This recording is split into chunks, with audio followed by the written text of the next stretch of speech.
Estoy grabando desde otra sede. Vamos a ver. Tiqui-tiqui-tí.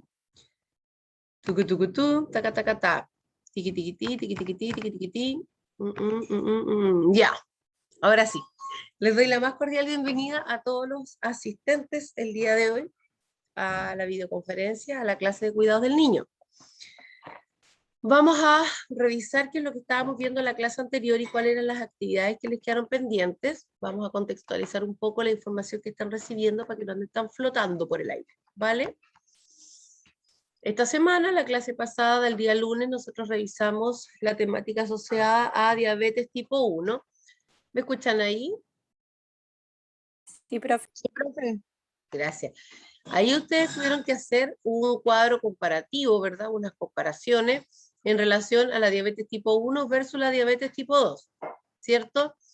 De esa actividad, solo, como ustedes pueden ver, 12 individuos enviaron la tarea.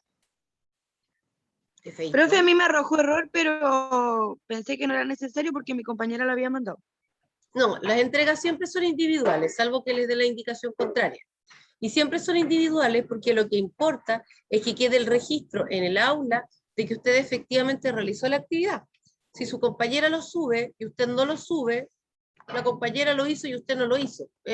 Súper triste, pero así es como la cuestión es, Profe, ¿no? es que nos pasó eso y la Belén y la Rosa nos dijeron que le arrojó error muchas veces y con la Gigi terminamos poniendo el nombre de todas y lo subimos nosotras dos porque ellas al final no pudieron y no pudieron. Pero Claro, pusimos lo los más probable nombres es que de lo hayan todas. hecho de forma tardía, por eso no les resultó. No, profe, porque de hecho yo No, tengo fue el antes, pantallazo de la intentaron al magia mismo tiempo que... que nosotras. Sí, Sí. profesora, yo soy Rosa Valdés y estoy al consciente le hablé a mis compañeras sobre lo que me había sucedido y ellas me dijeron que no me preocupara porque al subir el trabajo habían puesto el nombre de todas las integrantes. No, pero no sirve de nada que usted ponga el nombre. A ver, voy a volver a repetir. Pero ¿y cómo se hace en este caso, profe, que la Rosa En y la este Belén, caso porque ustedes las no subieron la cuatro... tarea nomás, pues chiquillas. No queda el registro de que usted hizo la No, tarea. le digo yo cuando me sale error. No le iba a Porque a ella salir le salió error. error muchas veces. Ya, tiene que haberle salido error porque no subió el documento en el tiempo que correspondía. Porque acuérdense que incluso en la clase pasada, si ustedes revisan la grabación, no la subí, parece. No, sí la grabación. No subí la Profe, sí, grabación. entiendo lo Pero que ahí usted sale que dice, pero las específicamente compañeras... se configuró el aula para que pudieran recibir la tarea hasta cierta hora, ¿se acuerdan? Sí, Entonces, profe, pero lo que le estamos bien. explicando es que todas lo subimos a la misma hora y yo y la Gigi sí pudimos y ellas dos no pudieron y todas subimos el trabajo a la misma hora. Estábamos al mismo tiempo hablando y intentando subir el trabajo. Bueno. No fue que ellas después y nosotras no. Ok. Sí, profe. Bueno, igual el trabajo no se les quedó subido y no debiera haber una razón por la cual no, si sus compañeras pudieron en la misma hora que usted. O sea, usted mismo me está diciendo. Por lo mismo, y por lo mismo le estoy exponiendo el problema, porque también me gustaría saber cuál es la solución que me dan. Porque yo tengo pantallazos de la hora que lo envié, no lo mandé con retraso. Y te participé en el trabajo y hice el trabajo, entonces, ¿por algo estoy como informándolo? Porque también sé que esto no me afecta en nada, porque es simplemente una evaluación para realizarla en el transcurso del horario de clase. Además, profesora, usted ingresó a la sala, estuvo conversando con nosotros, sabíamos que estábamos trabajando, entonces igual... Da lata que el sistema te arroje error o que tú tengáis problemas con tu internet y no se dé otro chance como el que hicimos nosotros de poner todos los nombres porque realmente las cuatro trabajamos. Pero, profe, es injusto. Bueno, chiquillos, más allá de lo injusto, les comenté yo que el trabajo tienen que subirlos de a uno. Si las aulas no están formadas para recepción grupal, aunque vayan los nombres de todos los cristianos, no tiene como evidenciar que efectivamente la persona subió el trabajo. Así que pues nada. Ok, eso es lo que correspondía hacer, perdón, cambio de página, aquí. Lo que debieron haber hecho en la clase pasada, ¿cierto? Que hicieron los cuadros comparativos. El día de hoy está puesta la fecha y la hora, porque la vez pasada no estaba puesta, si me acordé ayer y se la subí para que no se confundieran. Nos corresponde revisar Profe, no lo que son... sé si soy yo, pero se le escucha muy cortado y no le he entendido nada de lo que ha dicho Chuta, hoy. ¿me escuchan Ahora. cortado? Sí, No, no, a a mí mí también se escucha soy yo cortado. entonces. Oye, igual me escucho cortado, Oh, profe. déjeme Sí, revisar. profe. si me da el internet para poder subirlo, porque quizás donde mi hijo está ocupando el internet para algo más, para sus jueguitos famosos, se me acaba la conexión acá. Veamos si aquí me funciona mejor con el mío. No me corte. Vamos, Marce. Ahí está. Seguramente debe ser eso, que la señal, como están usando muchos recursos para jugar a sus cuestiones, no hay recursos suficientes para mí. Oh. Ok. ¿Ahí sí me escuchan mejor? Sí, profe, se escucha mejor. Yeah. Era problema entonces de aquello. Ok. La sesión 13 virtual. Ahí está el día y la hora el día de hoy. El enlace, yo ingresé por él, sé que está funcional. Estas son, hoy día nos corresponde revisar lo que son las patologías urinarias de mayor frecuencia en pediatría, y como actividades de aprendizaje están dispuestos en el aula la lluvia de ideas de patología urinaria más frecuente en pediatría, que es con lo que tendríamos que partir la clase el día de hoy, y esta tarea que hice, cuidados para pacientes con peritoneodiálisis y hemodiálisis. Acá vamos a revisar que estén los ajustes correctos para que no diga que no pueden subir las tareas. Ya, aquí por ejemplo dice julio, el año de la Cocoa Nut para poder subirlo en julio, ¿cierto? Hoy día es 7, les voy a dejar hasta el 9 para que lo suban con tranquilidad, ¿ya? Para que tengan tiempo de conversarlo, planificarlo, pensarlo, analizarlo, darle una vuelta, 2 vueltas para arriba, 3 para abajo, ¿ya? Y se los dejo hasta las 21 Creo que horas. eso fue lo mismo que hizo en el trabajo anterior y yo aún así no lo pude enviar. Yo siento que ya no puedo ayudarles si en verdad Incluso, profe, usted nos me dice reímos que no entre puede y todas otros porque sí pueden, igual es raro. decía que la tarea estaba atrasada un Pero año. entonces, en esos casos de que si yo no tengo algún problema para enviarlo por el aula, ¿se lo puedo enviar por correo? No se Pero pueden es que subir las entonces no me da actividades por ninguna correo. solución, pues, profe. A ver, señorita Belén, yo no tengo que darle ninguna solución.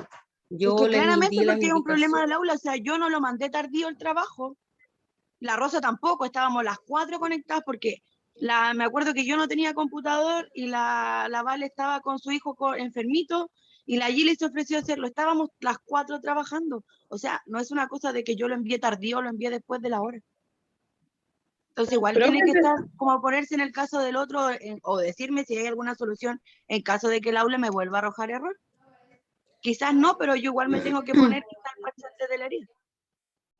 profe, pero ese trabajo era con nota, ¿no? No es con nota. Es que el registro que usted realizó la actividad nomás. Como la evidencia de que se subió el trabajo en el aula, que el trabajo fue terminado. Porque claro, como dice su compañera, está en el video la grabación de la clase. Si usted participó y yo ingresé a verla en su sala, va a aparecer que usted estaba participando. ¿Sí? Ahora, la evidencia que usted realizó la actividad queda ahí. Ahí queda, el producto final, ahí. Ahora, señorita Betancourt, perdón, su nombre es Belén. Señorita Belén, yo no tengo que darle ninguna solución a usted. Profe, usted me tiene que dar una solución. No tengo que darle ninguna solución porque cuando nosotros hablamos la clase pasada, yo puse el aula para que se pudieran subir las actividades y de hecho sus compañeros pudieron. El que hayan podido algunos sí y otros no lo sé. Quizá una se debe a que fuera el horario, o dos, puede ser que los recursos con los que usted contaba para subir su actividad no eran suficientes. No tengo yo cómo solucionarle eso. Profe, es que no es primera vez que pasa esto. A mí me ha pasado muchas veces que yo no he podido subir los trabajos, no los he subido por lo mismo. Pero no es la única mi compañera a la que le ha pasado. Yo no le había dicho nada, pero no es problema solo de ella. Yo creo que es el aula igual. El aula no tuvo intermitencia la semana pasada, solamente el fin de semana y algunos días puntuales en horarios puntuales. Pero sea cual sea la situación, como ustedes quieran, o sea, como ustedes pudieran analizarlo, son 2 puntos importantes. El primero es que efectivamente no se hizo la subida del material. Está, ahí no hay nada que hacer. ¿Ok? Y lo otro es que tenemos que pasar enfermedades de patología urinaria. Entonces, ya, veámosla esta vez, se los dejé habilitado hasta mañana, de nuevo en la tarde, para que tengan harto tiempo, traten de no subir la última hora, porque efectivamente hay momentos en el día en el que hay mayores fluctuaciones. ¿Sí? ¿Ok? Ok, vamos a revisar entonces hoy día lo que son patologías del sistema urinario. Partamos como recordando, un poco lluvia de ideas. ¿Qué enfermedades urinarias conocen que ustedes sepan o que hayan escuchado o que asocien como enfermedad urinaria que afecten principalmente a niños. ¿Qué es lo que ustedes han visto? Cistitis. Perfecto. La cistitis, ¿verdad? Que es una inflamación específicamente de... La vejiga. Ya, ok, de la vejiga, de la uretra, ¿verdad? Que es una forma también llamada como infección de tracto urinario bajo. Súper. ¿Qué más? Bien, ¿qué más? Hay alta igual, profe. ¿Cuál? Altas y bajas. Ok, hay patologías La urinarias pielonefritis, altas y profe. patologías urinarias bajas. Pielonefritis, súper bien, excelente. Y en No sabe pediatría... cuántas veces me ha dado. Ay, qué terrible. Cálculos renales. Ay, me imagino también terrible. Ya, ahora, en pediatría, dentro de las patologías más frecuentes que ustedes piensan que pueden existir, ¿cuál estaría la principal? La más frecuente. Las infecciones urinarias. Probablemente, ¿cierto? ¿Y cuáles son los signos y los síntomas de estas enfermedades? Por ejemplo, La fiebre. pensemos en la infección urinaria, que es como a quien no le ha dado una infección urinaria en la vida. Bueno, a los hombres probablemente no, menos posible, a las niñas sí, más de una. Pero, profe, en pediatría a los niños sí le da. Por ejemplo, mi hijo está con el tema del prepucio estrecho. Y a su primo le dio lo mismo y a ellos se tuvo que circuncidar a los niños por tema de constantes infecciones urinarias. Y es Sí, súper yo no digo común que el no prepucio dé, estrecho. no digo que no dé, lo que le digo es que la incidencia en la frecuencia de la infección urinaria es No como mayor. dijo que los hombres no, cuando son niños No tan sí. frecuente, le dije no tan frecuente. Los niños no les da tan frecuente porque tienen una mayor lejanía de los focos de infección. Las niñas, en cambio, tienen mayor cercanía, ¿verdad? En este caso, la fuente de infección es a través de las deposiciones, ¿cierto? Escherichia coli es uno de los principales agentes causales de la infección urinaria. Y eso se encuentra principalmente en las deposiciones. Por eso para las niñas es más frecuente, porque está su meato urinario más cerca de la zona anal, a diferencia de los varones que está más alejadito. No es que no les pase, es menos frecuente. ¿Ya? ¿Y cuáles serían los signos y los síntomas que ustedes podrían pensar o adjudicarían a las infecciones urinarias? Dolor al orinar. Perfecto, disuria, dolor al orinar, clase. Bien, ¿qué más? Fiebre, profe. Fiebre. En los niños, sí, sobre todo en los niños, como llegan con fiebre sin síntomas respiratorios, lo primero que uno piensa es suacatepam. Tomémosle un urocultivo, por favor. El cambio del pH, el olor de la orina, el color. El olor, ¿cierto? También. Cuando hay una infección urinaria, ¿cómo es el olor de la orina? Fuerte, amoníaco. Fuerte. Es más fuerte, ¿cierto? Es más fuerte, es amoníaco, es más ácido, es un olor que realmente uno huele, valga la redundancia, y nota que hay algo enfermo por ahí, ¿cierto? Bien. Profe, en las niñas no sé, pero a los niños se les enrojece un poco el pene.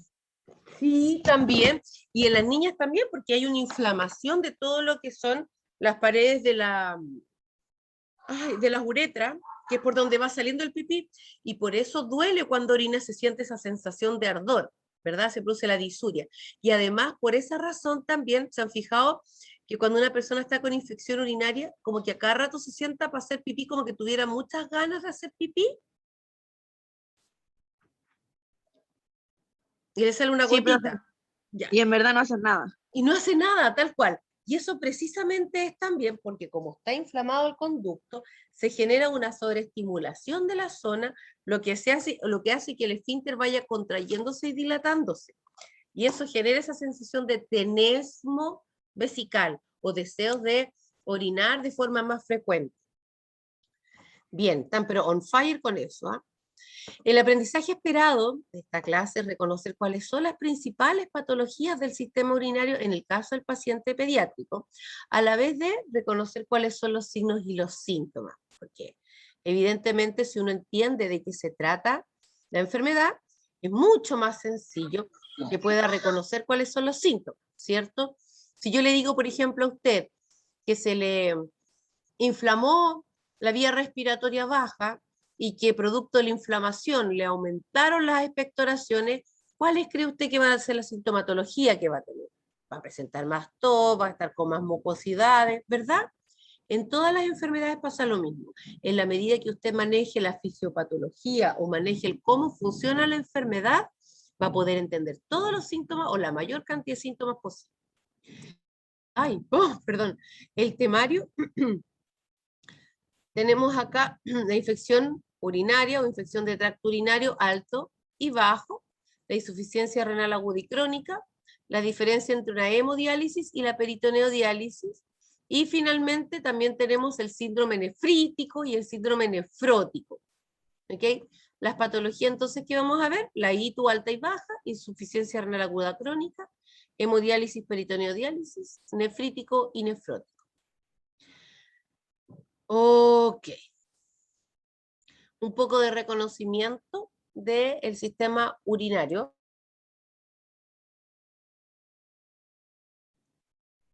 Perdón, estamos aquí con el criterio. Profe, disculpe, ¿a qué hora pasa la lista? En un momento más. Son las 2:22, terminamos a las 3:20, ¿verdad? ¿Sí? Sí. Avíseme a Sí, las profe. 3:10 más o menos. Bueno, profe. Vale, súper. Muchas gracias. Entonces, un poco de recordatorio, o a modo de recordatorio, un poco de anatomía, para que se entienda cómo va funcionando el sistema urinario. Nosotros recibimos la sangre, ¿verdad? Arterial, con la que se va a irrigar los riñones. Vamos a recibir también sangre venosa, que viene del retorno del organismo, que va a pasar a través de diversos procesos a nivel renal, en el que se va a filtrar esa sangre, se le va a sacar el líquido, se le van a sacar desechos, y finalmente todo este desecho final, muy bien, va a ser el agüita que se junte, ¿verdad?, con los elementos de desecho que van a transformarse en orina, o van a ser llamados orina, y van a viajar por estos canales llamados uréteres. Uréter. Acá abajo, perdón, se recibe la orina en la vejiga urinaria, que es como una cebolla, ¿se fijan? ¿Sí? Aquí llegan los uréteres y finalmente en este receptáculo más grandecito se va acumulando la orina para luego ser expulsada por la uretra. ¿Vale? ¿Se acordaban de eso? Bien. Ok. Nosotros tenemos dentro de las infecciones urinarias los principales, que serían la infección de tracto urinario alto y la infección de tracto urinario bajo. Como infección de tracto urinario bajo, se considera la zona de la vejiga y uretra. Y en el caso de la infección de tracto urinario alto, se consideran uréteres, riñones, ¿vale? Pielonefritis y etcétera, ¿va? Y en la insuficiencia renal, nosotros podemos distinguirlas o hacer una diferenciación entre lo que es la insuficiencia renal aguda y lo que es la insuficiencia renal crónica. Hoy día he hablado mucho, chiquillos, así que disculpen, estoy como media gallita. I'm sorry. Profe, tómese algo tibio, agüita tibia. Sí, me hice un café antes de entrar, pero no alcancé a tomarlo, entonces estoy como... acá rato. Lo siento. Mi mamá es profe y está igual cuando no hacen clases todo el día. Es todo el rato, sí, tuve taller en la mañana, entonces como... Qué horrible. Ya, tenemos la insuficiencia renal aguda, ay, perdón, que es aquella que se origina durante un tiempo que se puede manejar, ¿verdad? En el que no se genera un daño progresivo, ni terminal de los riñones, ¿verdad? Sino que son ocasionados por situaciones concretas, deshidrataciones, pielonefritis, intoxicaciones con algunos fármacos, ¿vale? Pueden generar que el riñón o los riñones no sean capaces de realizar su pega o su función en forma concreta o total, ¿vale? Pero va a durar un tiempo. Y por otro lado tenemos la insuficiencia renal de tipo crónica, en la que ya se visualiza un daño progresivo y de tipo crónico e irreversible en los riñones. Ok, oye, el mouse como que no me funciona muy cristianamente, voy a tener que mandarle un curita para hacerle un exorcismo. Dentro de las infecciones urinarias, entonces, es importante que nosotros reconozcamos que se van a presentar en todas las edades y sobre todo a nivel pediátrico. Es mucho más frecuente también en pediatría que en los adultos. Es la segunda causa de infección más frecuente en pediatría, luego de las respiratorias. Obvio, siempre nosotros sabemos que los niños de lo primero, lo más frecuente que se enferman, es patología respiratoria, ¿verdad? Tiene una incidencia que es variable según la edad y las poblaciones. Es más frecuente su incidencia, ven, en niñas que en niños, por lo que les comenté, por un tema de anatomía, ¿ya? Y posee una alta tasa de recurrencia, porque en la medida de que no se corrija la causa que está originando una infección urinaria, este cuadro se va a seguir repitiendo. La etiología, principalmente producida por la, como les comentaba, Escherichia coli, que es una enterobacteria propia del organismo, ¿verdad? Que habita normalmente en el intestino, no normalmente, siempre. Habita a nivel de intestino de cada persona. Todos las tenemos, ¿sí? Y las eliminamos por las deposiciones. Pero estas bacterias, al entrar en contacto con el meato urinario o con el canal vaginal, van a producir, van a tener su oportunidad de infectar y van a generar entonces infecciones. Otra de las bacterias causantes de infección urinaria es la Klebsiella, en varios de sus subtipos, ¿verdad? La Proteus mirabilis y la Citrobacter freundis. De todas formas, la Escherichia coli lleva por lejos la delantera, 85 versus 5. Y estas Klebsiella son de más difícil manejo, necesitan manejo hospitalario, son poco frecuentes y tienen también una característica, respecto de la orina, que la orina sale con un olor más ácido de lo habitual. Ese es un detalle. ¿Cuáles son los factores de riesgo que asocian o que aumentan la posibilidad de que un niño desarrolle estas infecciones urinarias? Primero, que existe una infección de tracto urinario previo, sobre todo, mientras más reciente es la infección urinaria, más posibilidades hay de que se vuelva a generar. ¿Por qué? Porque tenemos un sistema urinario que está inflamado, puede que quede una que otra bacteria medio morir saltando por ahí, y por lo tanto, al haber una sobreinfección, nuestro organismo, o el organismo del paciente en este caso, no va a tener la misma capacidad de respuesta que estando sano, obvio, ¿cierto? Otro factor de riesgo asociado a infección de tracto urinario, historia de fiebre recurrente sin foco. Esto puede deberse a varias causas, entre ellas que la fiebre, recuerden en los niños, genera una alta pérdida de volumen de líquido, ¿cierto? Por lo tanto, hay una menor micción. Si hay menor eliminación de orina, todos los microorganismos que están en el meato urinario no pueden ser expulsados con tanta facilidad. ¿Les parece un poco lógico, no? Sí, profe. Sí, profe. Bien. Ustedes vieron en toma de muestra cuando hace la toma del segundo chorro, ¿se acuerdan? En la toma de muestra de orina. Sí, profe. Sí. Precisamente la profe les comentó exactamente lo mismo. Primer chorro afuera, porque los microorganismos que están en el meato urinario tienen que ser expulsados, y en el segundo chorro, como ya está libre esos microorganismos del meato, sabemos que hay menos riesgo. En el caso de una persona que va poco al baño, que se aguanta mucho, que mantiene la zona muy húmeda, va a tener más riesgos de desarrollar el microorganismo. Desarrollo antenatal de anomalía renal, o sea, antecedentes congénitos de anomalías renales, que la guaguita nació con un problema renal. Dentro de la guatita de la mamá ya venía con una malformación renal. ¿Se entiende? Ya. Antecedentes familiares de reflujo vésico ureteral o enfermedad renal. Reflujo vésico, de vejiga, ureteral, de uréter. Acá, chiquillos, nosotros tenemos unas válvulas, ¿ok? Pasa la orina por gravedad y estas válvulas se cierran y no hay una devolución. Cuando hay un antecedente familiar de este tipo de reflujo, podríamos pensar que estas válvulas no están funcionales del todo y que por lo tanto existe esta tendencia a que haya una devolución o una subida de la orina. ¿Sí? Constipación.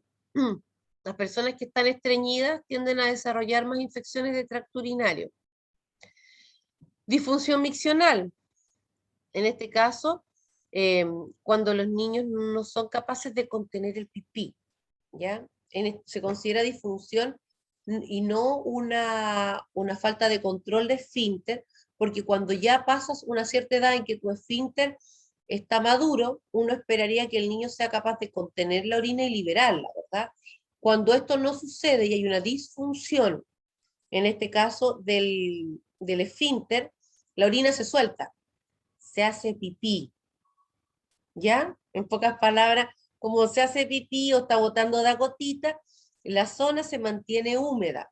Y piensen ustedes que si está húmeda o hay más agua ahí, es más fácil que, si no se limpió bien el popín, o bien se lo haya limpiado bien, esas Escherichia coli que quedaron en la zona interglútea, perianal o anal, avancen por la misma humedad, se desplacen y lleguen a este meato urinario. ¿Tiene sentido lo que les digo o no? Díganme si no, yo se lo explico de nuevo. Sí, profe. Genial. Y este reflujo vésico-ureteral es lo mismo que estábamos viendo acá. ¿Ya? Las ITU bajas versus las ITU altas. En el caso de las ITU bajas se llama cistitis, ¿sí? Y se considera la infección de la vejiga y la uretra. O sea, desde la cebolla para abajo. ¿Ok? La vejiga se inflama, la uretra se inflama, y eso va generando todos estos síntomas que nosotros estamos tan habituados a escuchar o que más de alguna vez hemos sentido. Disuria, dolor al orinar, poliaquiuria, hace hartas veces pipí, pero poquita cantidad. Urgencia miccional, o sea, estoy que me hago, ¿sí? Y va y hace la gota. Orina turbia o de mal olor, e incluso chiquillos en algunos casos, la orina lleva piocitos. ¿Cómo se llama la orina con pus? Se me olvidó. Piuria. Piuria, muy bien. Piuria, ¿cierto? Bien. Ok. Molestias abdominales bajas. Como que tienes un gato. Es una especie de gato bebé metido en la zona baja, como a la altura justo de la vejiga. ¿Sí? Abdomen bajo sobre la zona pélvica, se siente el dolor. Es más frecuente en mujeres mayores de 2 años porque en esa edad no hay un control de esfínter tan definido, ¿ok? En el caso de las menores de 2 años, normalmente se les cambia el pañal, se les lava el potito, o en algunos casos se utilizan toallas húmedas, que lo ideal es no hacerlo, pero se hace igual. Y la guagüita hace la fiebre y llora y uno va sintiendo dolor y lo cambia. Pero en el caso de las niñas mayores de 2 años, están en proceso de aprender a limpiarse el popín sola, ¿cierto? Entonces van, defecan y se limpian mal y les quedan restos de deposiciones, y eso es fácil de que pueda generar evidentemente una infección urinaria, o se limpian de atrás para adelante arrastrando los microorganismos hacia la zona uretral, ¿verdad? Además, tienen toda esta tendencia, como están entretenidas jugando y empieza la etapa de la sociabilización, que no van a hacer pipí, se aguantan hasta el último poquito, así cuando ya se le están saliendo las gotitas y salen con las piernas cruzaditas al baño. ¿Se han fijado? Eso sucede. En el caso de las infecciones urinarias altas está la pielonefritis. Una inflamación aguda del riñón. Esta infección compromete el parénquima renal. Parénquima renal hace referencia a todas las unidades funcionales del riñón, ¿ya? Los cálices mayores, cálices menores, etc. Todo lo que está dentro del riñón y está haciendo la pega de filtración es el que se ve afectado. ¿Cuáles son los síntomas? Acá tenemos una diferenciación importante. Hay una fiebre alta versus acá, que si bien hay fiebre, normalmente son fiebre permanente, mantenida, pero de 38,5, si es que un poquito más. Acá hay compromiso del estado general, el paciente está decaído, puede estar adinámico, más somnoliento o quejumbroso, ¿ok? Va a presentar dolor abdominal y además un dolor lumbar. Acá en este caso, chiquillos, se utiliza para la identificación del dolor lumbar una acción que se llama puño percusión. Se ubican las manos como puño en el dorso de la espalda, a la altura de los riñones. ¿Sí? ¿Se ve? Sí, profe. Y se realiza un golpe como tapita encima. Ese puño percusión lo que hace es golpea el puño manda una vibración hacia la zona de la espaldita, de esta zona lumbar, y genera el dolor que es característico de él. Vómitos y mala tolerancia oral. Como les comentaba, todo niño con síndrome sin foco, o sea que se descarta patología respiratoria, se debe realizar inmediatamente las pruebas para poder descartar infección urinaria, específicamente si tiene estos síntomas asociados a pielonefritis.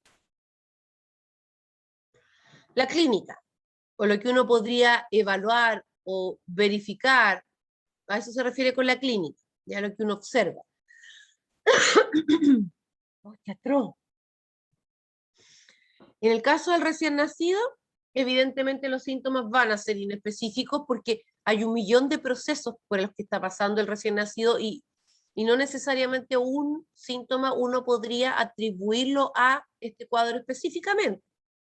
Nosotros podríamos decir, el niño va a estar irritable, ya, pero puede estar con cólico, puede estar molesto porque tiene calor, le pica algo el cuerpo y no sabe hablar, etc. Ictericia, ¿puede generarse ictericia? Sí, pero también puede generarse ictericia en el recién, ¡ay, qué atroz! ¿Por qué me hace esto, Mitrix? Pero también puede generarse ictericia porque hay un proceso de, no sé, hemólisis leve, ¿verdad? En el recién nacido un mayor traspaso de sangre hacia el niño de parte de la madre y se hubiera una destrucción mayor de glóbulos rojos que genera esta coloración, o otras razones. La fiebre sin foco, eso ya podría algo decir, pero también la fiebre puede ser debido a otras cosas, a termorregulación. Termorregulación hace referencia a que el niño está todavía adaptándose al proceso del mundo, por si acaso lo aclaro, por si alguien no lo entiende. Hay un proceso de maduración cerebral, el niño todavía no es capaz de regular su propia temperatura y dentro de otras cosas, dentro de todas las funciones que tiene, está la de termorregular, es decir, regular su propia temperatura. Y en eso puede irse a temperatura de 38, 38,3 y bajar a 36 en Suacatepam, porque está aprendiendo a regular su temperatura. En el caso de los lactantes, los síntomas son más de predominio clínico, es decir, más que el niño, el lactante, te vaya a referir me duele aquí, o me duele allá, o quiero hacer pipí, no puedo, o se lleve la manito a un lugar o al otro. Lo que vamos a encontrar va a ser fiebre, va a haber diarrea, orinas de mal olor, como en el caso de las Escherichia coli, dejan un olor como a baño público. ¿Se han fijado cuando van al baño, no sé, por lugares que no están muy cuidados, como el estadio, las plazas, que tienen clásico olor como a cloro disfrazando algo? Ya. Como a pichí de curado. A pichí de curado, mira qué buena idea. Tal cual. Esa es la característica, el olor a pichí de curado. Yo le digo olor a baño público, pero me parece mucho más atingente su comparación. Rechazo alimentario y pocas veces una hematuria, que en general va a estar más asociado a un cuadro de pielonefritis que a un cuadro de cistitis. En el caso de los preescolares y escolares, aquí se genera un poco más de facilidad para poder pesquisar cuáles son los síntomas, ¿verdad? Porque el preescolar te va a decir, me duele aquí, me duele el pipí, no sé, tengo ganas de hacer pipí, no puedo, de alguna manera u otra te van a expresar o verbalizar cuál es la molestia. Va a haber disuria, fiebre, dolor abdominal, poliaquiuria, es decir, hartas veces va al baño, pero con pocas gotitas, urgencia miccional, orinas de mal olor e incontinencia, se les escapa el pis. El diagnóstico en este caso, asociado a esto que ustedes ya manejan, pero al revés, al derecho y al revés. En el sedimento de orina, ¿qué es lo que se evalúan, chiquillos? ¿Para qué se hace el sedimento de orina? Ese es como uno de los exámenes más básicos dentro de la orina, ver el pH, la densidad. Ustedes secan, así tal cual. Perfecto. No se vale, profe, trabajó en laboratorio recibiendo las muestras. Cállate. Ah, no le quitemos mérito porque si aprendió trabajando en laboratorio, aprendió y eso es mérito también, po. A ver, sedimento. Profe, no la pesque, envidiosa. Es que estoy Vamos a decir la enojada con ella, profe, envidiosa. por eso. Miren, en el sedimento urinario, esto ya se los explicaron ustedes, pero se tiene una muestra y dentro de esta muestra de orina uno ve que hay partículas, ¿verdad? Por algo no es solo agua, hay un color amarillo, hay elementos flotando dentro del agua, ¿verdad? De este pipí. Cuando se pasa al laboratorio, se analiza, se realiza un proceso mediante el cual se separan estas partículas del líquido o del agua y hacen que esto decaiga o decante, ¿ya? Ese sedimento, estas partículas que estaban flotando normalmente en la orina son analizadas. Y ahí usted puede encontrar minerales, sales, piocitos, glóbulos blancos, glóbulos rojos, ¿ok? Distintos elementos que están flotando ahí. En el caso del sedimento de orina, aquí nos va, por ejemplo, a ayudar a determinar la presencia de células, bacterias o levaduras, si es que hubieran, si es que hay presencia de hematías o glóbulos rojos flotando por ahí, etc. En el caso de la orina completa, ¿para qué se toma la orina completa? Vamos, toma de muestras, vamos.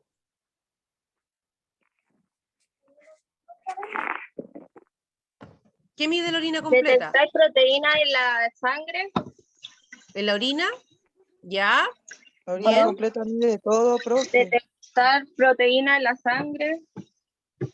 Profe, la orina ve varias cosas, ve la glicemia, trae los hematíes, si no me equivoco, También. ve qué infección es la que tiene, para que en el Perfecto. urocultivo se ve qué antibiótico darle al paciente. Súper bien. Claro, en la orina completa vamos a ver, además de todo lo que dicen las compañeras, la presencia, por ejemplo, de leucocitos, que nos indicaría que hay una infección ahí, ¿verdad? Porque por algo llegó la defensa a la zona del pipí, obvio. Nos van a mostrar la presencia de nitritos, que también son un tipo de elementos que aparecen cuando está la infección urinaria. Bien. Y el urocultivo también es el examen que se utiliza como diagnóstico, porque este, como muy bien dijo la compañera, va a ayudarnos a determinar, en el caso del urocultivo con antibiograma, cuál es el antibiótico que se debe utilizar. En el urocultivo, lo que se hace es cultivar el uro, o sea, la orina. Se pone una muestra de orina en una placa, se observa el desarrollo de microorganismos ahí. Y mediante eso se puede determinar qué bacteria es la que está afectando la orina. Importante saberlo porque en base a eso va a ser el manejo clínico, ¿ya? Con la orina completa nosotros ya podemos determinar si hay o no hay una infección urinaria. Por lo tanto, de forma empírica se puede iniciar el tratamiento antibiótico. Asumimos que el 85% de las veces ocurre que están infectados con Escherichia coli. Eso lo asumimos porque la estadística es así. Por lo tanto, se inicia con tratamiento para Escherichia coli. Pero igual de ahí se saca una muestrita para el urocultivo y se cultiva y se confirma que efectivamente es el microorganismo. Y además se aplican algunos antibióticos en esa misma plaquita, ¿verdad? Y se ve frente a cuál de esos antibióticos que se aplicó en esa muestra, en ese cultivo, la bacteria se muere. Y se sugiere entonces el uso de este antibiótico para matar a esta bacteria que fue la que se encontró. ¿Se comprende? Perfecto. La toma de muestra puede ser por método no invasivo, que ustedes ya lo saben, bolsa recolectora pediátrica, con todas las normativas que tiene, no más de 30 minutos, la bolsa recolectora puesta en el niño, un aseo previo, ¿cierto? Y la manipulación con la jeringa para sacar la muestra, y a través de la recolección de segundo chorro en el caso de los niños que ya son capaces de controlar esfínter. Y el segundo chorro, por lo que ya les había comentado y por lo que ustedes ya vieron en lo que tome muestra.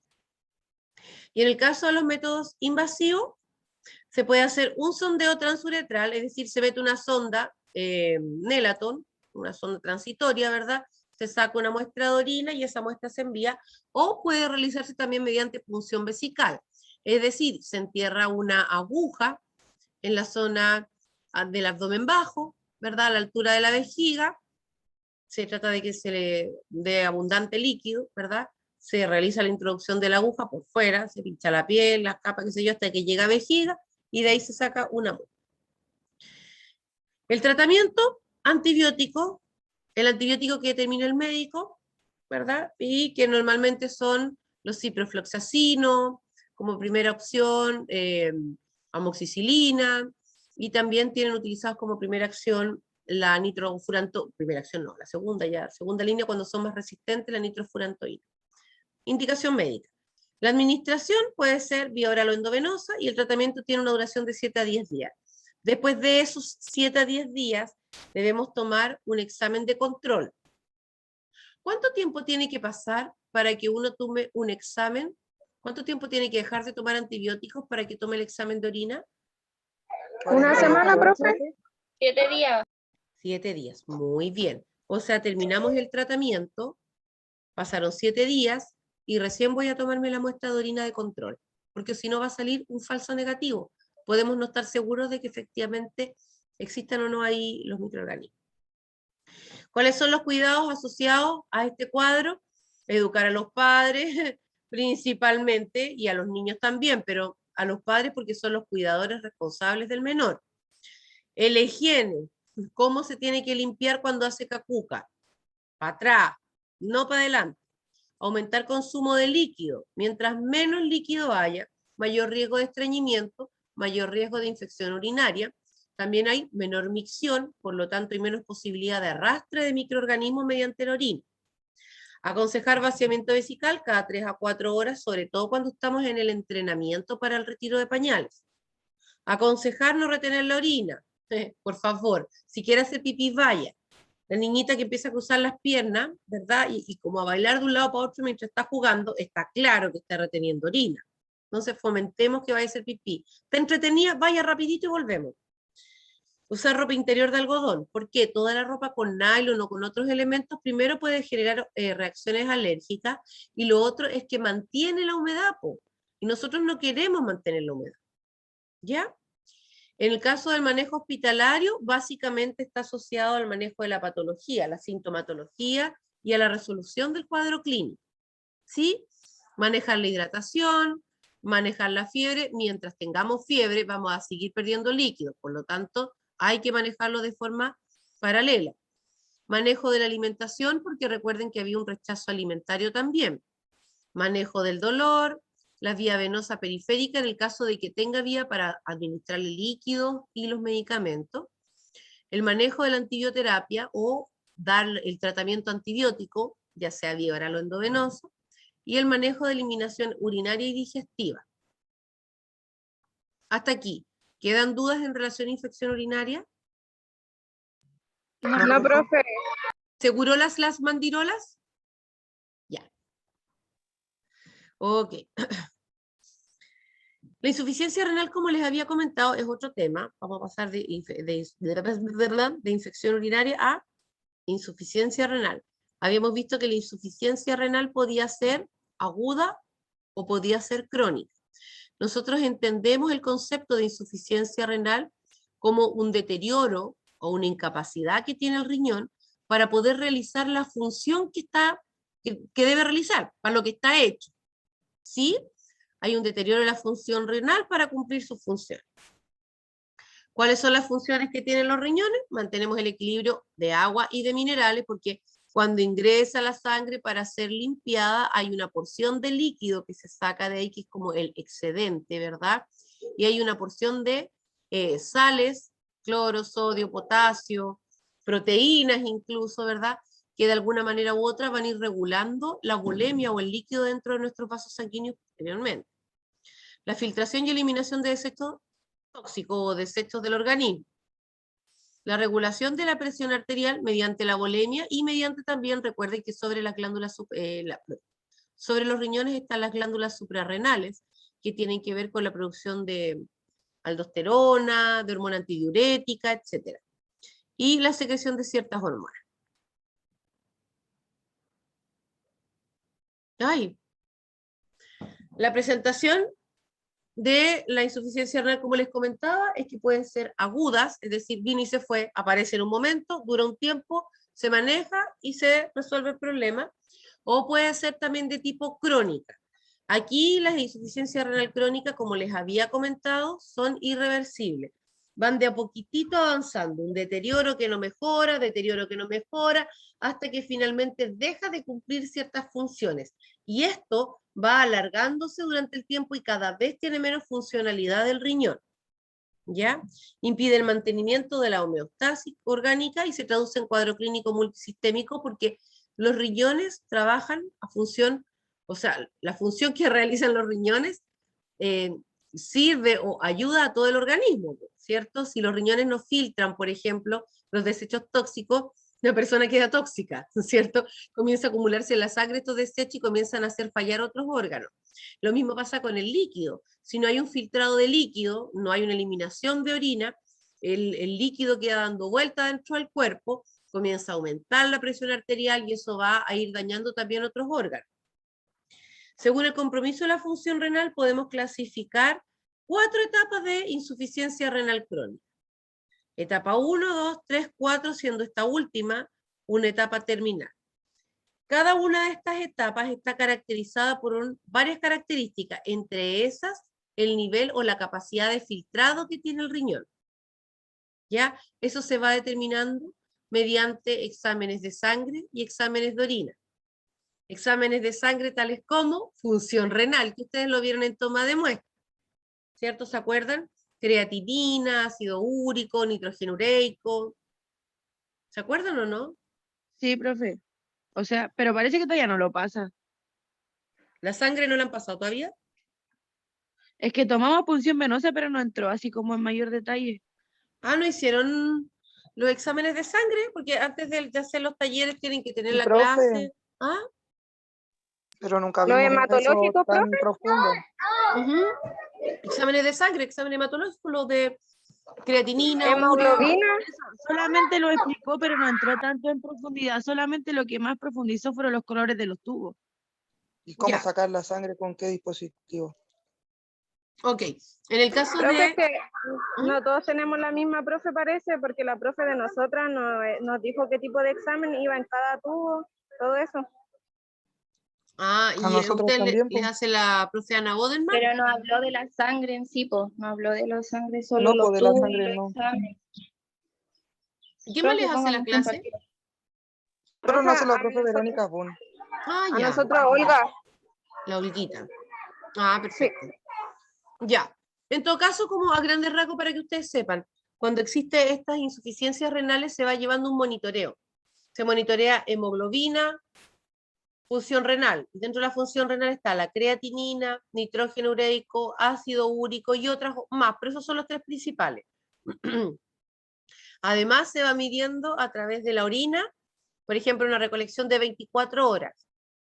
¿Se acuerdan de esos clearance de creatinina? La orina se junta desde un día, en una hora, hasta el día siguiente en una botella limpia, y eso se manda al laboratorio a analizar, para ver cuánto es el volumen que la persona está produciendo y cuáles son las características de la orina que elimina. Mediante esos exámenes principalmente se va monitoreando el funcionamiento del riñón, y en base a eso el nefrólogo va clasificándolo como etapa 1, etapa 2, etapa 3 o etapa 4. ¿Ya? Profe, disculpe Dígame. la interrupción. ¿Pasa Dígame. la lista Les dije a las 3:10. Uy, me queda caleta a todavía. las 3? Ah, Mm. ya. Ya, me gracias, voy a, profe. ya, me voy a ir como avión, chiquillas, con el resto de la información, ¿ya? Porque me detuve mucho y como que me atrasé. Ok. ¿Cuáles son las causas de la insuficiencia renal? Pueden haber varias. El reflujo vesicoureteral, eso que yo les comentaba, ¿se acuerdan? Cuando no funciona bien el esfínter del uréter. Ay, Cuando no funciona bien este esfínter y se va devolviendo la orina por el uréter o los uréteres, ¿verdad? Y comienza a acumularse tanta orina acá que el riñón va produciendo, va tratando de eliminar, pero hay un tope acá, porque esta orina se va devolviendo. Está haciendo tapón aquí. ¡Wii! Entonces toda la orina que viene bajando por el refalín, ¡weja! Se topa con esta y se va acumulando, acumulando, acumulando, hasta que llega un momento en que el riñón produce la orina, trata de expulsarla, pero no puede. Se genera un mayor aumento de presión, o sea, perdón, no un mayor aumento, se genera un aumento de la presión dentro del riñón y eso va deteriorándolo. ¿Ya? Enfermedades glomerulares, es decir, enfermedades en los riñones, patologías de tipo obstructivas, cuando tiene los cálculos, por ejemplo, renales que van viajando o que se encuentran dentro del riñón o que van viajando por los uréteres y quedan atrapados ahí y no salen. Como no salen, lo mismo. Se produce igual la orina no puede ser eliminada, comienza a aumentar la presión dentro del riñón y se comienza a deteriorar. Pueden haber causas de tipo hereditarias, por ejemplo, por malformaciones renales, ¿verdad? Que van generando que el riñón no tenga la misma funcionalidad que una persona sana. Y por factor mala cueva, por causas desconocidas. ¿Sí? Dentro de los signos y síntomas, palidez de la piel y las mucosas, sí, vamos a considerar que dentro de las funciones que tiene el riñón y la glándula suprarrenal, está la función hematopoyética, es decir, la función de la producción de sangre, glóbulos rojos, blancos y las plaquetas, ¿cierto? Si nosotros tenemos una falla en las hormonas que van ayudando a generar sangre, ¿vamos a ir produciendo sangre normalmente?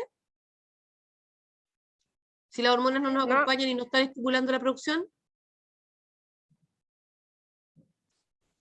¿No? No, No, profe. se demoran en contestar, qué feito. No, pues no vamos a tener la misma función y por lo tanto, uy, qué atroz, perdón, disculpen. Y por lo tanto vamos a tener una menor concentración de glóbulos rojos, alias la anemia. Por si a alguien le suena. Piel y mucosas pálidas, cansancio crónico, falta de oxígeno, sensación de falta de oxígeno, porque acuérdense que el glóbulo rojo lleva la hemoglobina, que es la que transporta el oxígeno. Si hay poca hemoglobina, hay pocos glóbulos rojos, perdón, va a haber poca hemoglobina, por lo tanto va a haber poco transporte de oxígeno. Todas las funciones, por ejemplo, de la piel, la irrigación de la piel se va a ver alterada porque no tenéis suficiente transporte de oxígeno, el pelo se te va a poner quebradizo, se te va a empezar a caer, va a estar con sensación de cansancio, la piel se va a poner casposa, como rasposa, ¿sí? Como con escamitas, para que me entiendan. Hemorragias cutáneas y mucosas, lo mismo, alteraciones en la producción de sangre, si no tenemos suficientes plaquetas vamos a poder tener hemorragias que no van a ser controladas por estas células.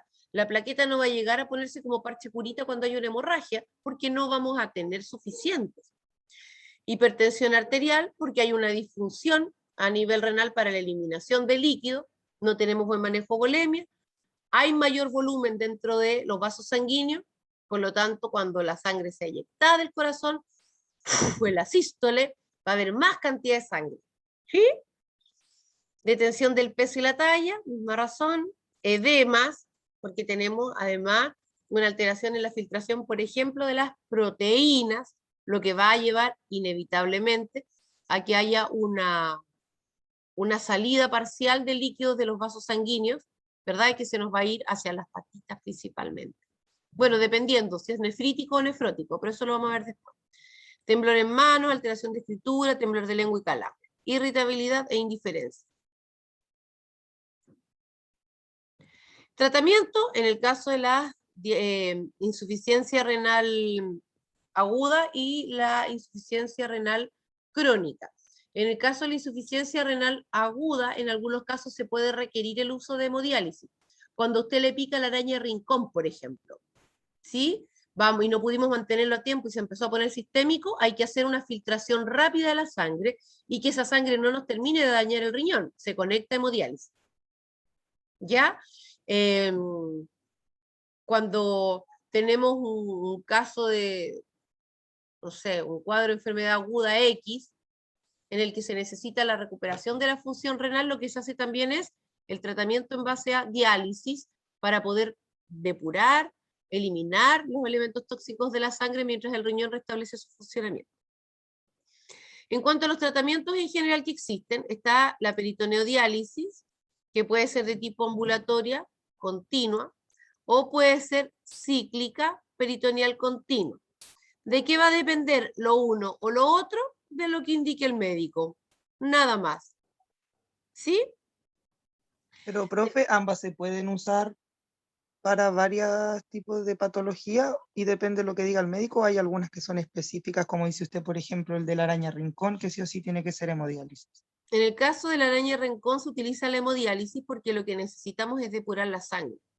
A través de la peritoneodiálisis lo que hacemos también es depurar la sangre, pero lo hacemos de una forma diferente, que es más lenta, es menos agresiva.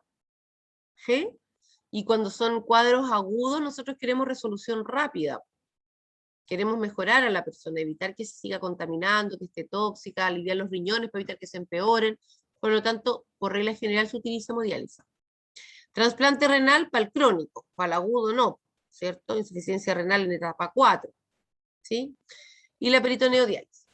¿Le resolví su duda o quedó con duda? Discúlpenme. No, profe, quedó clarino. Bacán. En el caso de la peritoneodiálisis, ustedes saben cómo funciona esto, ¿no? No, Es como profe. ataque directo a la vejiga, ¿cierto? No. El peritoneo es una membrana delgadita que nosotros tenemos todos recubriendo nuestros órganos abdominales. Los intestinos, el útero en el caso de las mujeres, la vejiga, ¿ok? Está cubierto todo eso por una membrana delgadita llamada peritoneo. Esta membrana delgadita, que vendría a ser como la entraña de lo que ustedes comen en los asados, esa membrana delgadita, es altamente vascularizada, es decir, tiene una gran cantidad de vasos sanguíneos, muy irrigados. Lo que se hace en la peritoneodiálisis es introducir un catéter, eso ustedes lo vieron como procedimientos que son responsabilidad de otros profesionales, ¿cierto? Recién estamos viendo eso, profe. Muy bien. A través de este catéter, que es un catéter de Tenkov, se introduce una solución hiperosmolar, una glucosa al 10 o glucosa en mayor cantidad, por ejemplo, se introduce a la zona del peritoneo, ¿sí? A esta zona, la cavidad abdominal, ¿sí? Al estar en contacto este líquido, que tiene alta concentración de partículas, con esta membrana peritoneal, lo que sucede es que se me olvidó el principio, ¿cómo se llama? Por principio de osmolaridad, donde haya mayor concentración de partículas, donde haya más cargas, haya mayor cantidad de partículas, el agua siempre va a fluir, ¿sí? Entonces, todos los desechos tóxicos, ¿cómo se llama? Se me olvidan las palabras, chiquillas, minerales en exceso, todo lo que uno desecha a través de la orina que está concentrado en la sangre y que está flotando por aquí, al ver que hay mayor concentración de solutos, esa es la palabra, solutos, por acá, estas partículas van a fluir. Mírenlo de esta manera. Cuando una partícula ve que hay mayor concentración de solutos o hay mayor cantidad de población en un lado, lo que dice ¡solutos! Y atraviesa todas las membranas posibles para poder llegar donde queman las papas. Esa es la forma en la que se realiza la peritoneodiálisis. Se introduce un líquido hiperosmolar, todos los elementos tóxicos o gran parte de los elementos tóxicos que están paseándose por las venitas, por las arterias, al tomar contacto con este líquido fluyen o atraviesan la membrana peritoneal, salen de su vaso sanguíneo, se van, atraviesan esta pared delgadita que les puse en celeste y se van a mezclar con este líquido. Pasado un tiempo, este catéter de Tenkov tiene dos salidas, ¿cierto? Pasado un tiempo, se cierra la entrada de líquido, que ya estaba, ¿verdad? Pasado el tiempo, se abre esta salida que estaba cerradita, se abre y este líquido comienza a salir o a fluir hacia una bolsa de desecho externo. ¿Se entiende? Sí, profe. Bien.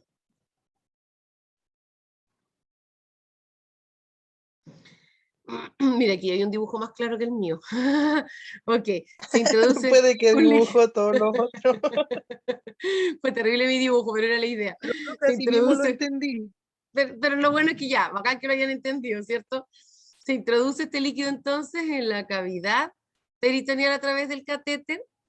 Todas estas partículas que estaban en la membrana del peritoneo salen, fluyen, se atraviesan y se meten dentro de este líquido, quedan flotando, y posteriormente este líquido baja. ¿Ok? Ya. La diálisis peritoneal puede ser ambulatoria continua o puede ser cíclica peritoneal continua. En el caso de la diálisis peritoneal ambulatoria continua, se realiza utilizando esta bolsa que les había comentado en el abdomen, ¿verdad? Ingresa este líquido, el líquido se mantiene entre 3 a 6 horas, eso lo da la indicación el médico y luego se drena. ¿Sí? Se va rellenando la cavidad abdominal, se saca ese líquido, se elimina, después se pone otro líquido que esté limpiecito, que también tiene las mismas características, ¿ya? No se requiere de máquina, la bolsa plástica se puede esconder bajo la ropa. Se realiza 4 veces al día, o sea, está todo el día rellena y rellena. ¿Sí? Y en cambio, la diálisis cíclica peritoneal continua se hacen a través de un aparato. ¿Ok? Normalmente se conecta al usuario cuando duerme en la noche, y eso es lo que ustedes más podrían ver en un hospital pediátrico, por ejemplo, cuando la persona se realiza o el niño se realiza la diálisis peritoneal. En este caso, la máquina va ingresando y va sacando de forma automática el líquido. Usted pone el líquido, pone el goteo al que quiere que pase, la máquina va echando el líquido, se va generando el intercambio dentro del abdomen, y la misma máquina va sacando el líquido y se va a eliminar. Una en pocas Profe, palabras entonces, se hace manual y la otra es con máquina. a eso le iba a decir, la ambulatoria continua, entonces como para que se pueda andar en el día a día, y la otra realmente hay que sentarse o acostarse que es la noche y conectarse a la máquina. Exactamente. Esta solamente es en la noche y dura durante todo ese tiempo, y esta otra se va manteniendo durante el día. La persona está conectada, puede estar conectada, pero no necesariamente tiene que estar acostada o en reposo para hacerlo. Ya. ¿Estamos hasta aquí? Sí, profe. Ok. Otra de las patologías renales de mayor frecuencia que podemos encontrar en pediatría es el síndrome nefrítico y nefrótico. ¿Ok? Para que entendamos esta patología tenemos que entender que cuando nosotros hablamos de síndrome, hacemos referencia a un conjunto de signos y de síntomas que una persona tiene. ¿Ya? En caso del síndrome nefrítico y en el síndrome nefrótico, en ambos casos vamos a tener una alteración del funcionamiento renal. ¿Ok? Las causas van a ser las diferencias, las diferentes, ¿verdad? Y las consecuencias, la clínica que uno puede observar también es lo que hace la diferencia. En el caso del síndrome nefrítico hay una inflamación del glomérulo que provoca un daño dentro del riñón, dentro de la filtración glomerular y no se puede realizar su función con normalidad. ¿Ok? En el caso del síndrome nefrótico, hay una alteración a nivel glomerular, ¿verdad? En el que los filtros, yo le digo los filtros, pero no sabría cómo explicarlo de otra manera, en el que las proteínas, ¿verdad? No son procesadas de forma adecuada en el organismo. Ustedes saben que cuando nosotros estamos en condiciones normales, comemos, vivimos, respiramos, tenemos ciertas cantidades de proteínas, de albúminas, por ejemplo, dentro de la sangre, y esas proteínas van realizando diversas acciones, entre ellas mantener la presión oncótica, que es la presión que mantiene el agua dentro del vaso sanguíneo, que evita que usted quede con sangre en polvo dentro del vaso sanguíneo. ¿Ok? Otra de las funciones de las proteínas va a ser funciones estructurales, la regeneración de tejido, para el crecimiento, etc. ¿Ya? Todas estas proteínas que normalmente están en la sangre se filtran en el riñón. Hay una parte que se excreta y otra parte que vuelve al cuerpo y empieza a seguir o sigue haciendo sus funciones normales. En este caso, en el síndrome nefrótico, no hay una filtración adecuada de las proteínas y se van eliminando. Por lo tanto, dentro del cuerpo van quedando menos proteínas cada vez. Tiene menos cantidad de albúmina, menos cantidad de proteínas estructurales, o sea, un desastre. ¿Vale? Ya. En el caso del síndrome nefrítico, principalmente se genera a causa de infección por estreptococo betemolítico, ¿ya? O sea, hubo una infección, no sé, miren, algo tan sencillo como tener una amigdalitis que no te trataste bien, se quedó el estreptococo dando vuelta por la sangre, y en un momento se posicionó en tus riñones y te atacó, te produjo una inflamación de los glomérulos a nivel renal, esta bacteria, ¿verdad? Y te empezó a dejar la escoba. ¿Sí? Puede ser entonces por este estreptococo. La lista. Ya, denme 5 minutos más porque te veo a las 3:20 y voy a tratar de terminar esto en 5 minutos para alcanzar a pasarles la lista y que queden en la libertad. Muchas gracias por acordarme. Entonces, las causas por estreptococo puede ser por un síndrome hemolítico urémico, que generalmente son causados por la Escherichia coli. A diferencia del síndrome nefrótico, que existe esta pérdida de proteína, esta falta de retención de proteína en el cuerpo, y que es porque el cuerpo mismo no es capaz de hacer la pega. O sea, reacciona contra sí mismo y deja fluir o elimina las proteínas como que fueran enemigas. ¿Cuáles son los signos y los síntomas? Y aquí tenemos una diferencia súper importante. En el caso del síndrome nefrítico, hay un edema que generalmente está asociado hacia las extremidades inferiores, todo el cuerpo principalmente, ya, pero mayor en extremidades inferiores. Se genera una hipertensión porque hay una acumulación de volumen, producto de que los glomérulos no están haciendo la pega, no hay una filtración adecuada, no hay una eliminación de líquido adecuada, se retiene líquido, aumenta la presión arterial. Y la oliguria, porque los riñones no están haciendo la pega y por lo tanto se está eliminando menos cantidad de orina, ¿verdad? Y la hematuria. Y en el caso del síndrome nefrótico, también tenemos edema, pero principalmente es un edema que usted puede observar en la carita. Los ojos se hinchan. El edema se genera acá. ¿Ok? principalmente. Hay una proteinuria masiva, o sea, usted toma la muestra de orina y va a observar que hay un mayor nivel de proteínas en la orina de lo que debiera haber. Y a nivel de la sangre, usted toma una muestra sanguínea y se va a ver que va a haber, no sé, una hipoalbuminúrea, una baja en las proteínas totales del cuerpo. ¿Cuál es el tratamiento del síndrome nefrítico? Hospitalización y reposo, obviamente. Dieta hiposódica, bajemos la cantidad de sales para que haya una menor retención de líquido, ¿verdad? Diuréticos para poder ayudar a eliminar esta cantidad de líquidos tremendas que hay en el cuerpo. Restricción de volumen, porque, o sea, estamos en estos momentos, si los glúmeros no están eliminando nada, pues, no están eliminando agua, entonces, si yo le doy agua, le doy sal, y no le doy medicamentos para depletar, para eliminar este volumen, la persona va a seguir edematizándose, va a terminar anasárquica, es decir, llena de líquidos por todos lados, y además se va a encharcar, ¿sí? Va a empezar con edema pulmonar, congestión cardíaca, ¿verdad? Y vamos a estar con mayor cantidad de problemas. Y tratamiento asociado al agente causal que originó esta patología. En el caso del síndrome nefrótico, mantenemos la hospitalización. Por otro lado, se van a dar corticoides para poder ayudar a disminuir la reacción del cuerpo, porque recuerden que es autoinmune.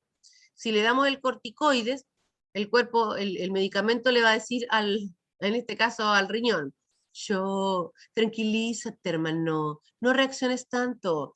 Y entonces se va a relajar el sistema inmunológico y va a dejar de ir perdiendo proteína. Dieta hiposódica, porque no necesitamos retener más líquidos, vieron cómo está el ojo de la niña, ¿verdad? Albúmina, porque estamos perdiendo proteínas, necesitamos ayudar a que el líquido que está fuera de los vasos sanguíneos vuelva a los vasos sanguíneos, se disminuye el edema, ¿verdad? Y la eliminación. ¿Cuáles son los cuidados del TENS? O sea, pensemos, si la persona está anasárquica, está llena de edema, movilicémosla, evitemos la ruptura de la piel, lubriquemos la piel, administremos medicamentos, restricción en la dieta, acompañamiento, evaluación de la eliminación, control de signos vitales, peso diario, importante para poder ir cuantificando el peso que va teniendo la criatura. Registrar ingresos y egresos, protección y lubricación de la piel. En el caso del síndrome nefrítico, administramos diurético y vigilamos la ingesta de líquido, alimentación hiposódica. En el caso del síndrome nefrótico, tenemos que administrar corticoides. Diferentes medicamentos, corticoides versus diuréticos. Y el goteo. ¡Ay, signos y síntomas! Bien, me queda solamente uno. Pero estos signos y síntomas que ustedes ven acá son los característicos de las alteraciones urinarias. Disuria, está aquí el glosario o la descripción. Dificultad para evacuar la orina. Tenemos vesical, da la impresión de en la urgencia miccional que aparece más arriba. Quiero hacer pipí y lo quiero hacer ahora. Poliuria, hay mucha orina, que en este caso, solamente frente a diuréticos podríamos pensar que el cuerpo reaccionaría eliminando esa cantidad de orina. Hasta el momento no hemos visto ninguna patología con excreción abundante. Oliguria, hay una disminución de la producción de orina. Anuria, simplemente no hay orina. Coluria, orinas coloradas o rojas o con presencia de matías. Piuria, presencia de pus en la orina. Poliaquiuria, micciones repetidas con poquito pipí. Incontinencia, se escapa el pipí. Nictoria, mayor cantidad de pipí durante la noche. Enuresis, se hace pipí en la noche. Hematuria, sangre en la orina. Úfale.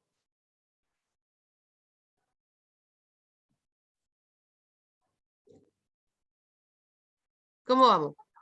Ahora la lista. Alcancé justo.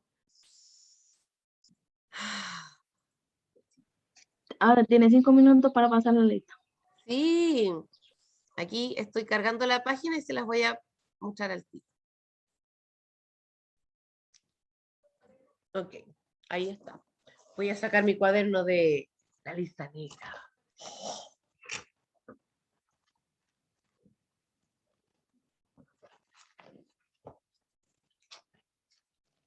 Este es cuidado del niño. Vamos a ver entonces inasistencias del día 07 del 10. Ya. Veamos. Atención, Paolo Acevedo. Presente, profe. Muy bien. Acuérdense enviarme el documento, hacer la copia que le pedí por correo, ¿ya? para que no Sí, tengamos profe. transferencia. Ya, hoy día más tardar. Javier Andrade. Presente. Bien, Santiago Arenas ya no existe. Valentina Besuain. Presente, profe. Muy bien. Belén Betancourt. Presente, profe. Muy bien, Belén. Felipe Carmona. Se me va la señal. Felipe Carmona no existe. Ana Josefina Carrasco. Presente, profe. Muy bien. Millaray Carrasco no existe. Carolina Carrillo. Tampoco existe, ¿verdad? Díganme la verdad que puedo soportarlo. Tampoco existe. Caterín Castillo. Presente, profe. Muy bien. Denise Catalán. Presente, profe. Muy bien. Paulina Crespo. Ay. Paulina Crespo. Paulina Crespo queda ausente de la lista. Nicolás Díaz. ¿Me escuchan, chiquillos, o me caí yo? Me caí. ¡Ay! ¡No! No, no me puedo caer. No, por favor, no. Profe, no se escucha. Ahí sí. Ahí. Ahí Ahora sí. sí, profe. Chiquillos, se me apagó el teléfono, por eso no me escuchaban. Y yo les hablaba así, ay, ¿por qué no me contestan? Ok. Paulina Crespo. Presente. Ya ve, era el problema que yo me conecté. Voy a sacar el tiro la ausencia, ¿ya? Cuando me conecté, se me perdió la señal y no la escuché. Y ahí la dejo presente, voy a borrarla de la lista negra. Oh. Nicolás Díaz. Presente. Muy bien. Emma Escobar. Presente. Excelente. Romina Galás. Presente, profe. Muy bien. Natacha Gallegos. Natacha. Natacha Gallegos. ¿Me escuchan, chiquillos, todos? ¿Me Sí, escuchan o profe. me caí? Sí, Ah, ya. profe, se escucha bien. Ya, voy a poner entonces se queda ausente. Matías González, gracias. Matías González. Presente. Muy bien. Nicole Guzmán. Presente, profe. Excelente. Pierre Evia. Don Pierre. Pierre Evia. Pierre Evia no contesta. Queda ausente de la lista. Jennifer Huenchoyán. Presente, profe. Muy bien. Maylin Huenteleo. Presente. Muy bien. Rodrigo Jara. Rodrigo. Muy bien. María José Mella. Presente, profe. Muy bien. Jeremías Mora. Ya sabemos que no viene. Mario Morales tampoco viene. Nicole Navarro. Presente, profe. Muy bien. Macarena Neira. Presente, profe. Muy bien. Priscila Breque no existe. Caterina Ojeda. Presente. Muy bien. Magdalena Peralta. Presente, profe. Excelente. Marcela Ramos. Presente. Excelente. Dafne Reyes. Presente. Bien.